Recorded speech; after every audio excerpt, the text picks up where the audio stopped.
આજે પર્યુષણ પર્વનો 5મો દિવસ, બુધવાર, તારીખ 19/8/2020. આજના આપના બીજા વક્તા છે શ્રી સંજયભાઈ વકીલ.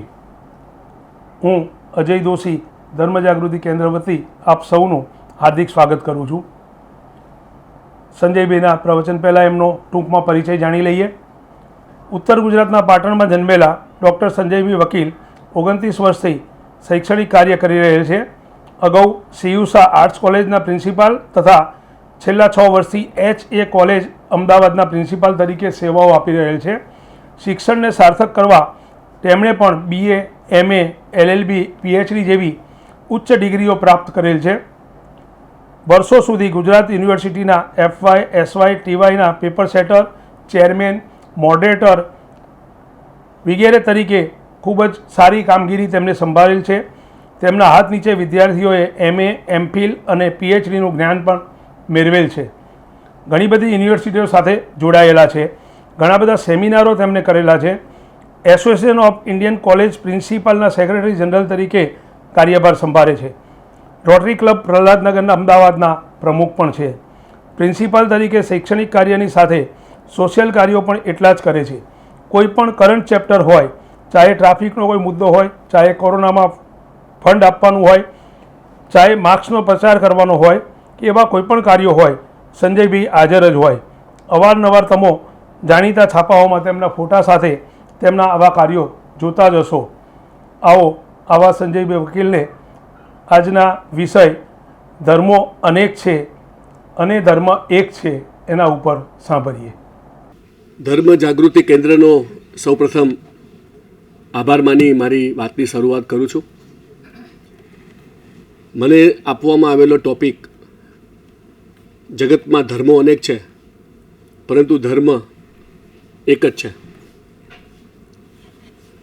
ધર્મની વ્યાખ્યા કરવી અઘરી છે. સમયાંતરે ધર્મની વ્યાખ્યા પણ બદલાતી જાય છે. પરંતુ ધર્મ એ સંસ્કૃત શબ્દ છે. સંસ્કૃત ધાતુ ધ્રુવ ધારયતિ એટલે કે ધારણ કરવું, ટકાવી રાખવું. હવે કોને ટકાવી રાખવું, કોને ધારણ કરવું? તો જીવનમાં દરેક મનુષ્યને ધર્મ ટકાવી રાખે છે અને મનુષ્ય ધર્મ ધારણ કરવાનો પ્રયત્ન કરે છે. સૌથી અગત્યની વાત એ છે કે ધર્મ એ વ્યક્તિને, સમાજને, રાષ્ટ્રને તથા સમગ્ર વિશ્વને ધારણ કરનાર ચાલક બળ છે. અને એ ધર્મના કારણે જ એ મનુષ્ય જીવન દ્રષ્ટિ કેળવી શકે છે અને પોતાનું જીવન પણ સાર્થક બનાવી શકે છે. ધર્મ એ તમામ મનુષ્ય માટે એક જીવનનો ઉન્નત નિયમ છે. મેં આપને કહ્યું એમ સમયાંતરે જો ધર્મની વ્યાખ્યા બદલાતી હોય, સમયાંતરે ધર્મની વિભાવના બદલાતી હોય,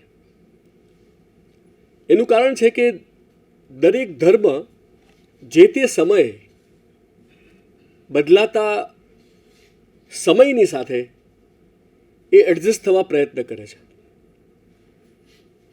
પરંતુ સમસ્ત વિશ્વની વ્યવસ્થાનો આધારસ્તંભ જો કોઈ હોય તો એ ધર્મ છે. ધર્મ એ માણસ જાતની સર્જનાત્મકતા અને વિકાસશીલતાનું આધારભૂત તત્વ છે. હું પછી એનું ડિટેલમાં પણ થોડીક ડિસ્કસ કરીશ. ધર્મ માનવ જીવન સાથે જન્મથી મૃત્યુ સુધી જોડાયેલું સજીવ તત્વ છે.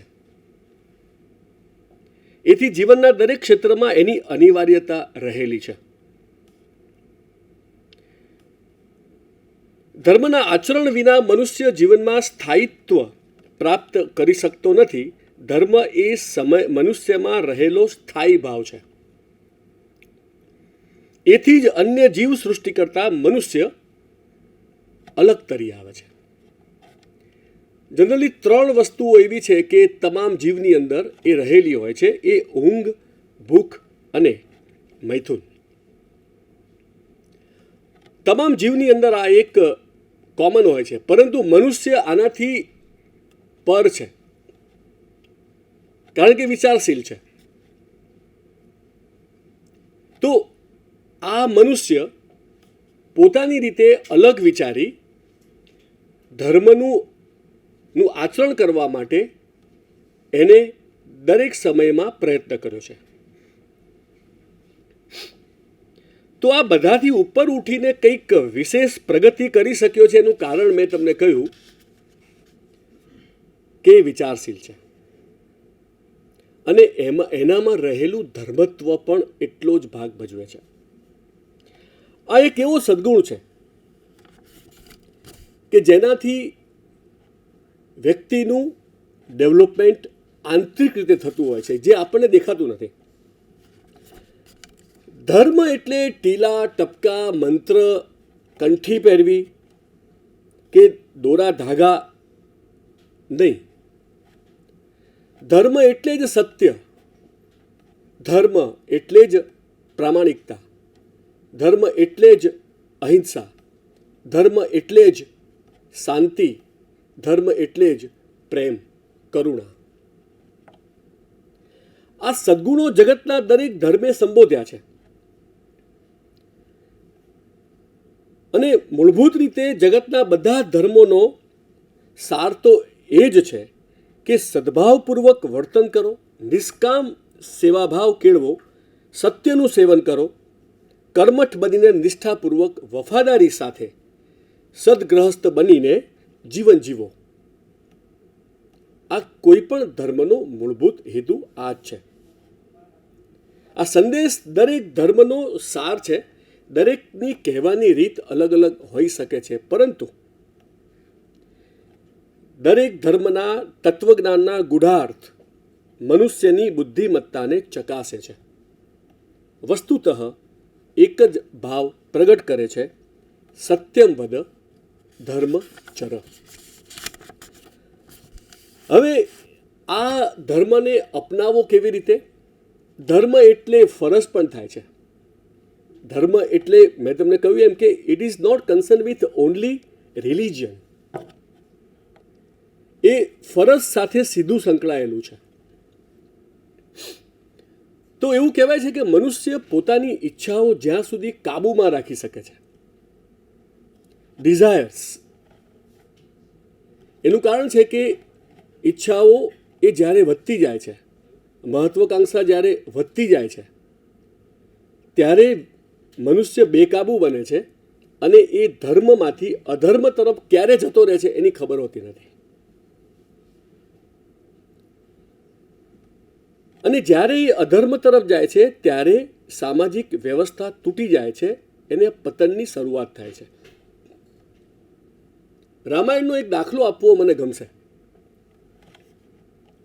કે રાજા દશરથ અને કૌશલ્યા વચ્ચેના સંબંધો જે હતા એમાં ધર્મ એ મધ્યમાં હતું,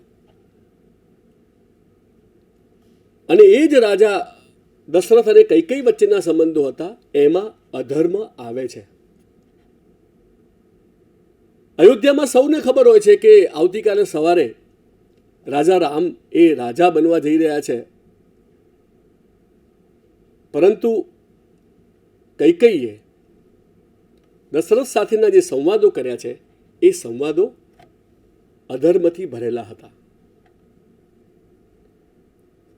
અને એના જ કારણે રાજા રામ બની ન શક્યા. એમનો 14 વર્ષનો વનવાસ થયો, અને આ રીતે ધર્મ અને અધર્મ વચ્ચેની આપણને સ્પષ્ટ એક વ્યાખ્યા અહીંયા મળે છે. એ જ રીતે રામાયણની અંદર બીજો એક પ્રસંગ છે કે રાવણ જ્યારે સીતાનું હરણ કરે છે અને પછી જે યુદ્ધ થાય છે એ યુદ્ધ પણ ધર્મની સ્થાપના કરવા માટે જ થાય છે. તમે જુઓ કે એ જ રાવણનો ભાઈ કુંભકર્ણ જ્યારે એમ કહે છે, જ્યારે જગાડવામાં આવે છે કે ભાઈ હવે તારે યુદ્ધ કરવાનું છે રામની સામે, પણ પૂછે છે કેમ યુદ્ધ કરવાનું છે, એની પાછળનું કારણ શું છે? રાવણ આટલો મહાબલી છે, આટલો તાકાતવર છે, અને મને શા માટે જગાડવામાં આવ્યો અને શા માટે યુદ્ધ તમારે કરવું પડ્યું એનું મને કારણ આપો. કુંભકર્ણ જ્યારે જાણે છે આ રીતે સીતાનું હરણ કરીને લાવે છે, ત્યારે કુંભકર્ણ પણ કહે છે કે આ અધર્મ છે, તારે આવું નહોતું કરવાનું, તમે આવું ન કરી શકો. તો રામાયણનું યુદ્ધ પણ જે થાય છે એ ધર્મની સ્થાપના કરવા માટે થાય છે. આપણા કોઈ પણ શાસ્ત્રો કોઈ પણ જોઈ લો, એ દરેક શાસ્ત્રનો મૂળ હેતુ તો એક જ હોય છે કે ધર્મની સ્થાપના એ માનવ જગતનું કલ્યાણ કરવા માટે હોય છે. અને ધર્મના કારણે જ સમાજમાં વ્યવસ્થા ગોઠવાય છે. ચાણક્યએ બહુ સરસ એક વાત કરી છે કે ધર્મણા ધાર્યતે લોકઃ, એટલે કે ધર્મ જ સંપૂર્ણ સંસારને ધારણ કરે છે. તમે જગતનો ઇતિહાસ તપાસો, જગતના કોઈ પણ ધર્મનો ઇતિહાસ તપાસો, મૂળભૂત હેતુ તો એક જ છે. કમનસીબે એની વ્યાખ્યાઓ બદલાતી ગઈ, એની અંદર જુદા જુદા પરિબળો ઉમેરાતા ગયા, જેનો આપણે ઉલ્લેખ પછી કરીશું. માનવતા એ મનુષ્યનો ધર્મ છે. ધર્મ એ માત્ર કોઈ વ્યક્તિના દુર્ગુણો કે એની બુરાઈ દૂર કરવા માટે નથી, પરંતુ આત્મનિયંત્રણ સાથે પ્રાણી માટે કલ્યાણ ઈચ્છે તે ધર્મ. હવે તટસ્થ ભાવે જો આપણે કર્તવ્ય કરવું હોય તો આપણે લોભ, સ્વાર્થ અને અહંકાર દૂર કરવો પડે, જે બહુ જ અઘરું છે.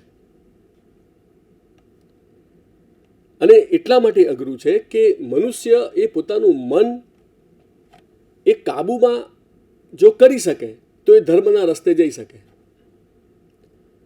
પરંતુ જો મન કાબૂમાં ન રહે તો એ અધર્મ તરફ ચોક્કસ જતો રહે છે.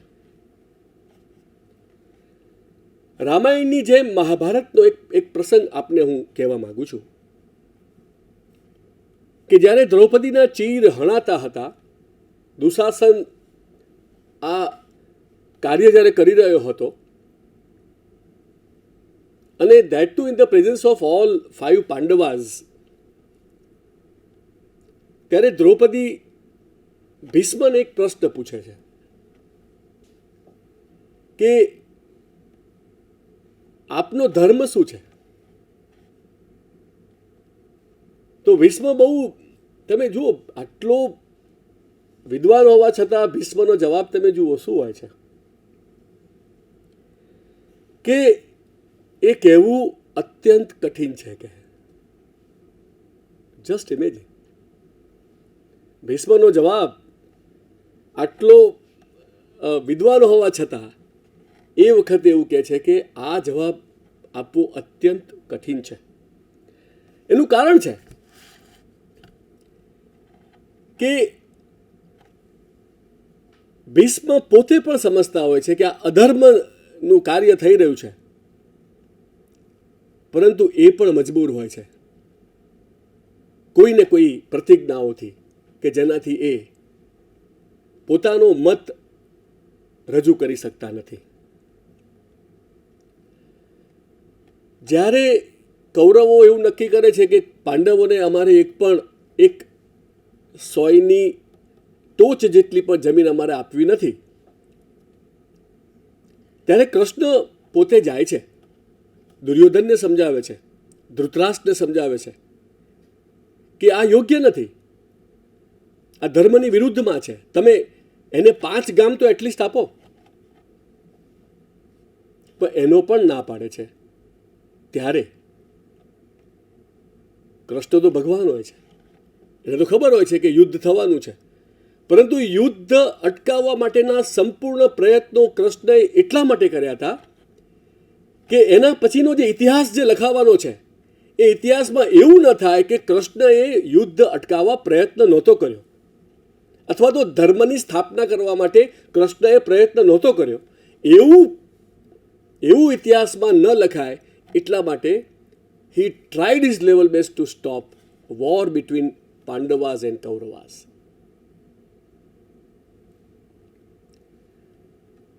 તમે જુઓ કે 18 દિવસ ચાલેલા યુદ્ધ દરમિયાન એવો કોઈ પણ કૃષ્ણનો પ્રયત્ન એવો નથી કે અધર્મ કોઈ જગ્યાએ થાય, પરંતુ જ્યારે ધર્મની બીજી એક વ્યાખ્યા એ જ ભગવદ્ ગીતામાં જુદી રીતે આપે છે કે જે મેં તમને કહ્યું, ધર્મ એટલે ફરજ પણ છે. એક પિતાની ફરજ એટલે કે પિતાનો ધર્મ, માતાનો ધર્મ, એક મિત્રનો ધર્મ, એક પતિનો ધર્મ, એક પત્નીનો ધર્મ, આ બધા જ ધર્મો એ સમાજમાં હોવા જરૂરી છે જો સુવ્યવસ્થા ગોઠવવી હોય તો પ્રથમ દિવસે જ્યારે અર્જુન એ કુરુક્ષેત્રના મેદાનમાં યુદ્ધ માટે તૈયારી કરતો હોય છે અને પોતાના જ પરિજનોને જોવે છે કે આ તો મારા પરિવારના લોકો છે, આ તો મારા સગા છે, આ તો મારા ગુરુ છે, અને એની સામે હું યુદ્ધ કેવી રીતે કરી શકું, હું એ લોકોની હત્યા કેવી રીતે કરી શકું. આ ભાવ જ્યારે અર્જુનમાં આવે છે ત્યારે કૃષ્ણ જે એની સાથે જે સંવાદ કરે છે એ સંવાદ મને એમ લાગે છે કે સમગ્ર વિશ્વમાં એના જેવા સંવાદો અને એના જેવી વાતો, એના જેવી ફિલોસોફી એ ક્યાંય કોઈ જગ્યાએ લખાઈ નથી. એનું કારણ છે કે કૃષ્ણને તો એમ કહે છે કે તું તો માત્ર નિમિત્ત છે યુદ્ધ કરવા માટે. આ બધું જ ભાવિ તો કૃષ્ણએ જ નક્કી કર્યું હોય છે કે શું થવાનું છે ને શું નથી થવાનું. કૃષ્ણ તો એક નિમિત્ત છે, સોરી, અર્જુન તો એક નિમિત્ત છે. તો એને જે માનસિક રીતે તૈયાર કરવા માટેના જે સંવાદો હોય છે તો બહુ ડિટેલમાં છે. એ જે વાત છે એ એની ફરજની વાત છે કે તારી ફરજ છે એ લોકો સાથે યુદ્ધ કરવાની. ધર્મ એટલે ફરજ પણ આવે છે. ધર્મની સ્થાપના કરવા જે તે સમયે જે તે સંતોએ, મૌલવીઓએ પ્રયત્નો કર્યા છે અને સમાજનું મેક્સિમમ ડેવલપમેન્ટ થાય, શાંતિ અને કરુણા અને પ્રેમ અને સત્યનો વિજય થાય એવા પ્રયત્નો હંમેશા જે તે સમયે થયેલા છે. તો વાત એ છે કે સમય સમય પર ધર્મની વિભાવના લોકોએ પોતાના ક્યારેક સ્વાર્થને ખાતર બદલી છે અને નવા નવા સંપ્રદાયો એમાંથી જન્મ લીધો છે. મેં અગાઉ કહ્યું એમ કે સંપ્રદાયો અને વાડાઓ ઊભા કરવાથી, મંદિરો મેક્સિમમ બનાવવાથી કે ધર્મસ્થાનો વધારે ને વધારે બનાવવાથી વિશ્વમાં શાંતિની સ્થાપના થતી નથી, પરંતુ એના માટે તમામ ધર્મના લોકોએ એક થઈ અને કેવી રીતે શાંતિ સ્થાપી શકાય એની વાત કરવી જોઈએ. હિન્દુઓની જો વાત કરું તો વેદ એ એમનો ધર્મગ્રંથ માને છે. આમ છતાં લગભગ 6000થી વધારે જાતિઓ અને વિવિધ સંપ્રદાયો એ વેદની વિરુદ્ધમાં છે. આ બધા જ સંપ્રદાયો પોતાની રીતે ભક્તિ કે પૂજાપાઠ કેવી રીતે કરવા તે જાતે જ નક્કી કરે છે, પરંતુ ક્યારેક આ લોકો ગુમરાહ પણ કરે છે અને એના કારણે અધર્મ તરફ ગતિ થાય છે. કેટલાક સંપ્રદાયો સ્વાર્થ અને અહંકારથી ભરેલા હોય છે અને એનાથી સમાજની પ્રગતિમાં મોટી રૂકાવટ આવે છે. હવે વિચાર કરો કે વેદ શાસ્ત્રો હોવા છતાંય એ સિવાયના હજારો પુસ્તકો એ બહાર પડ્યા છે અત્યારે. અને આવું માત્ર હિન્દુઓમાં થયું છે એવું નથી, ક્રિશ્ચિયન્સમાં આવું થયું છે, બૌદ્ધ ધર્મમાં આવું થયું છે, જૈન ધર્મમાં આવું થયું છે, કે જ્યાં એક કરતાં વધારે સંપ્રદાયો ઊભા થયા છે અને એના કારણે પાયાની જે વાત છે એ ભૂલાતી જાય છે. હવે એક જ ધર્મ હોવા છતાં એકબીજા માટે વૈમનસ્ય હોવું, એ તો ધર્મ ક્યાંથી આવ્યો કહેવાય? આગળ આપણે એક વિશ્વ સમુદાયની પણ વાત કરવાની છે. તો આ એક વૈમનસ્ય હોવાને કારણે આપણો ઇતિહાસ જો તપાસીએ તો ક્યારેક લોહિયાળ સાબિત પણ થયો છે. હવે જો પોતાનો સંપ્રદાય છે, પોતાની વાત છે, પોતાના નિયમો છે, પોતાના પૂજાપાઠ છે, પોતાની રીતે સૌ કામ કરે છે, તો એક સૌથી મહત્વની વાત એ છે કે આટલું બધું સારું હોવા છતાં એક પંક્તિ મને યાદ આવે છે કે કોઈ पर्दा नजर नहीं आता फिर भी जलवा नजर नहीं आता, कोई पर्दा नजर नहीं आता फिर भी जलवा नजर नहीं आता, सब खुदा बन गए जमाने में કોઈ બંદા નજર નહીં આતા. એ જ રીતે આટલું સરસ ગોઠવ્યું હોય ધર્મ, તો આપણને કેમ કોઈ મહાવીર કે કોઈ બુદ્ધ કે કોઈ કૃષ્ણ કે એના જેવો કોઈ પવિત્ર વ્યક્તિ જોવા નથી મળતો? કહેવાનો મતલબ એ છે કે સંપ્રદાયો, વાડાઓ ઊભા કરવાથી માનવ જગતનું કલ્યાણ થયું નથી. તમે જુઓ કે જે તે સમયે આપણા જે કર્મકાંડો અને જે સામાજિક જે આડંબરો જે હતા એમાંથી જ વિવિધ સંપ્રદાયો ઊભા થયા છે. જે તે સમયે સમાજના ઘણા લોકોનું ધર્મએ જ શોષણ કર્યું છે અને એના કારણે વિવિધ ધર્મોની શરૂઆત થઈ છે અથવા તો સ્થાપના થઈ છે. હવે તમે વિચારો કે જ્યારે બૌદ્ધ ધર્મની સ્થાપના થઈ ત્યારે બૌદ્ધ ધર્મની અંદર મુખ્ય એનો હેતુ શું છે? કરુણા, પ્રેમ, કર્મકાંડની વિરુદ્ધ કોઈ જ કર્મકાંડ નહીં અને સમગ્ર માનવજાત એક સમાન છે. આ એને પાયાની વાત હતી. અને એવું કહેવાય છે કે શરૂઆતના બૌદ્ધ ધર્મ સ્થપાયા પછી શરૂઆતના 250 વર્ષ એના અનુયાયીઓ બહુ ઓછા હતા, પરંતુ જે હતા એ કમિટેડ હતા. પરંતુ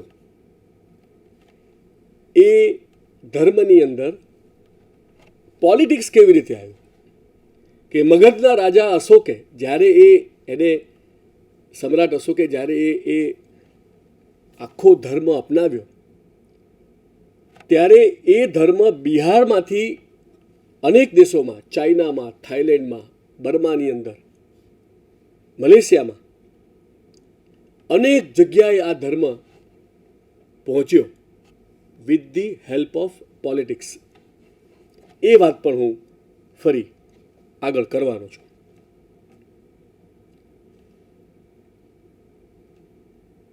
હવે વાત એ છે કે આ વિવિધ ફિરકાઓને કારણે જે સ્વાર્થ અને અહંકાર હતો એના કારણે ધર્મની અંદર આ એક વૈમનસ્ય ઊભું થયું. હવે ધર્મ તો સૌને જોડે છે, જ્યારે અધર્મ તોડે છે.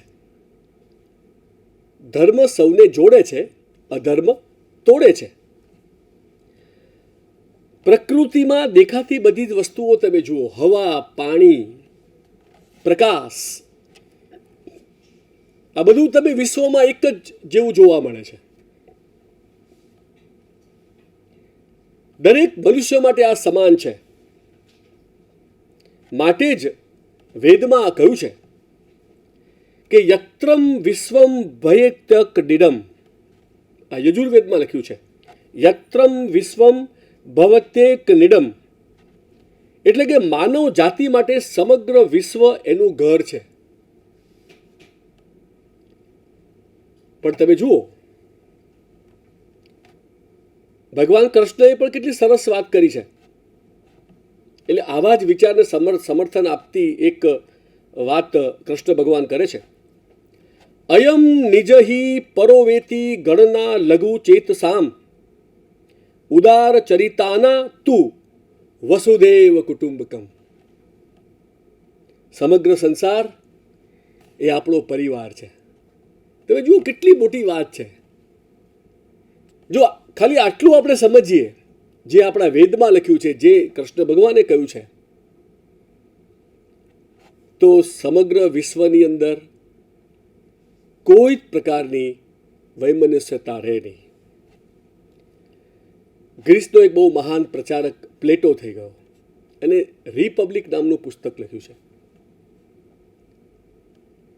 એને પણ માનવ જગત એક જ છે, એનો ભાવ એક છે, એના વિશે રિપબ્લિક પુસ્તકમાં સરસ ઉલ્લેખ કર્યો છે. યુરોપના પ્રસિદ્ધ વિદ્વાન હેનરી ટોમ્સે પોતાની વિશ્વ વિખ્યાત પુસ્તક છે the story of human race, એમાં વિશ્વના બધા જ મનુષ્યોનો મૂળ એક જ છે તેવું સાબિત કરવા એને પ્રયત્ન કર્યો છે. વિશ્વનો માનવ સમુદાય એક જ છે, તો તેની ધર્મ, સંસ્કૃતિ, નિયમ, કર્તવ્ય તથા સત્ય પણ એક જ હોવું જોઈએ.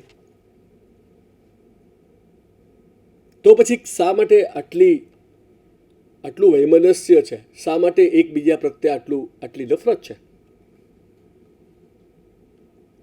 પરંતુ માણસમાં રહેલો સ્વાર્થ અને અહંકાર આ સ્વીકારતો નથી. માટે વસુદેવ કુટુંબકમની ભાવના એ લોકો સ્વીકારવા તૈયાર નથી. અને આના જ કારણે વિશ્વમાં અનેક ધર્મો તથા વિવિધ દેશોનું વિભાજન થયું છે. પોતાની સુવિધા અનુસાર, પોતાને અનુકૂળ એ રીતે પૂજા પાઠ કરવાની રીત ખોટી નથી, પરંતુ એમાં જ્યારે સંકુચિતતા આવે છે ત્યારે પ્રશ્ન એ થાય છે કે વસુદેવ કુટુંબકમની ભાવના ક્યાં ગઈ? સંકુચિતતા આવે એટલે ધર્મ ત્યાં હોય નહીં. મેં આપને કહ્યું એમ કે દુર્ભાગ્યપૂર્ણ ક્યારેક આવા ધર્મો એ રાજકારણ સાથે જોડાય છે. અને જે રીતે મેં અગાઉ એક્ઝામ્પલ આપ્યું કે બૌદ્ધ ધર્મની સાથે પણ આ રીતે રાજકારણ જોડાયું, એ જ રીતે જે તે સમયે ક્રિશ્ચિયાનિટી સાથે પણ રાજકારણ જોડાયું. એ જ રીતે ઇસ્લામ ધર્મ સાથે પણ રાજકારણ જોડાયું. એમાં થયું શું? With the help of politics એ લોકો ડેવલપ કરી શક્યા પોતાનો ધર્મ, વિવિધ દેશોની અંદર એ લોકો એનો ફેલાવો કરી શક્યા, પરંતુ મૂળભૂત હેતુ જે હતો, એમનો જે મૂળ હેતુ હતો, જે કરુણા, પ્રેમ, સત્ય, અહિંસા, એ ભૂલાતું ગયું, ધીરે ધીરે ઓછું થતું ગયું. સૌથી અગત્યની વાત એ છે કે જ્યારે એનું મૂળ ભૂલાતું જાય ત્યારે સમાજની અંદર શાંતિ સ્થપાવી બહુ મુશ્કેલ હોય છે. જગતના બધા જ ધર્મોનો તમે અભ્યાસ કરો તો શું નિષ્કર્ષ ઉપર આવવા માટે શું હોય છે? છેવટે કે એક વ્યક્તિ બીજા વ્યક્તિની નજીક આવવાનો પ્રયત્ન હોય છે. છેવટે તો શું છે? આજે દરેક દેશની બોર્ડર ઉપર ટેન્શન છે. આજે દરેક દેશ બીજા દેશ કરતાં આગળ વધવા માટેના રસ્તાઓ અધર્મથી ભરેલા છે. એનું કારણ શું? કે એ લોકો ધર્મના મૂળ ભાવો એ કોરાણે મૂકી દીધા છે અથવા તો ભૂલી ગયા છે. તમારા દેશની બોર્ડર ઉપર તમારે પોલીસ મૂકવી પડે એટલે કે મિલિટરી મૂકવી પડે એ જ બતાવે છે કે એક દેશ બીજા દેશથી એને વિશ્વાસ નથી, શ્રદ્ધા નથી. અને આના જ કારણે તમે જુઓ કરોડો રૂપિયા માત્ર સિક્યોરિટી પાછળ ખર્ચાય છે. એ પૈસા જો ડેવલપમેન્ટ માટે ખર્ચાય, એ પૈસા જો પ્રગતિ માટે ખર્ચાય, એ પૈસા જો ધર્મની સ્થાપના કરવા માટે ખર્ચાય તો જગત ક્યાંથી ક્યાં પહોંચી જાય. પરંતુ સૌથી મોટી વિકટ પરિસ્થિતિ એ છે કે ધીરે ધીરે અધર્મ તરફના માર્ગ ઉપર જવા માટેની સંખ્યા વધતી જાય છે અને જે મૂળ જે આપણો છે વસુધૈવ કુટુંબકમ એ ભૂલાતું જાય છે. છેલ્લે હું મારી એક વાત કરીશ કે આ વિષમ પરિસ્થિતિમાંથી જો સમાજે બહાર આવવું હોય તો આપણે આપણા ધર્મના સિદ્ધાંતોને અપનાવવા પડે. સમગ્ર વિશ્વને એક પરિવાર સમજવું પડે. આપણે જો આ વિશ્વને સ્વર્ગ બનાવવું હોય તો સાથે મળી સત્ય, ધર્મ, શાંતિ, પ્રેમ અને અહિંસાની સ્થાપના કરવી પડે. તમે જુઓ ગરુડ પુરાણની અંદર બહુ સરસ વાત કરી છે. સર્વ ભવંતુ સુખીના, સર્વ સંતુ નિરામયા, સર્વ ભદ્રાણી પશ્યંતુ, મા કશ્ચિત દુઃખ ભાગવતે. સર્વનું કલ્યાણ થાય,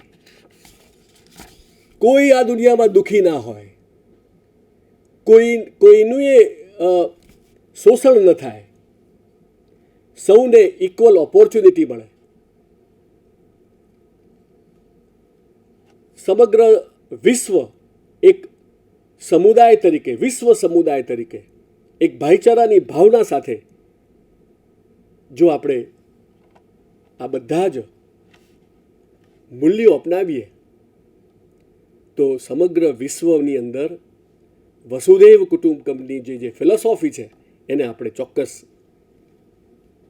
સ્થાપી શકીશું. સંસારના તમામ પ્રાણી સુખી અને આનંદિત રહે, તંદુરસ્ત રહે, વિશ્વના બધા જ લોકોનું કલ્યાણ થાય તથા કોઈને પણ કોઈ જ પ્રકારનું દુઃખ ના પડે તેવી આપણે ઈશ્વરને પ્રાર્થના કરીએ સૌ સાથે મળી. અને છેલ્લે મારી વાતની પૂર્ણ કરતા પહેલાં કૃષ્ણમ વંદે જગદગુરુ વસુધૈવ કુટુંબકમની ભાવના આપણે સ્થાપી સમગ્ર વિશ્વને એક પરિવારની જેમ અપનાવીએ તેવી પ્રાર્થના સાથે અસ્તુ.